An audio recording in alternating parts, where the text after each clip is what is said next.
జున్ను పాలు ఒక 2 రోజులు అయింది ఇచ్చారు. అయితే డీప్ ఫ్రిడ్జ్‌లో ఉంచేసాను.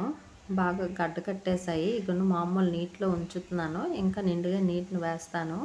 మేము జున్ను ఎప్పుడు బెల్లంతోనే చేస్తాము. పంచదార ఉపయోగించం. బెల్లం అయితేనే రుచి కూడా బావుంటుంది. జున్ను పాలు ఎన్ని తీసుకున్నానో మామూలు పాలు అన్ని తీసుకున్నాను. మొదటి రోజు పాలు కదా! జున్ను పాలు కరిగాయి. వడకాస్తున్నాను. బెల్లం కూడా కరిగిపోయింది. అది కూడా ఇలాగా వడకాస్తున్నాను. మనకి రాళ్ళు కానీ ఇసుక కానీ ఉంటే ఉండిపోతుంది. ఇగోండి ఇది కూడా కరిగించి కలిపేస్తాను. మేమైతే ఎక్కువగా పెప్పరు, యాలకుల పొడి కలుపుతాము. నచ్చదు అనేవాళ్ళు వేయనవసరం లేదు.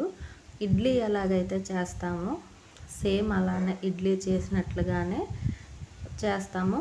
ఇగోండి మనకి జున్ను అయిందని ఎలా తెలుస్తుంది?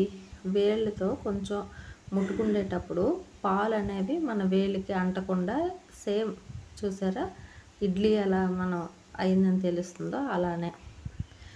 వేడిగా ఉండే కంటే చల్లగా అయిన తర్వాత గట్టిగా అవుతుంది, బాగుంటుంది.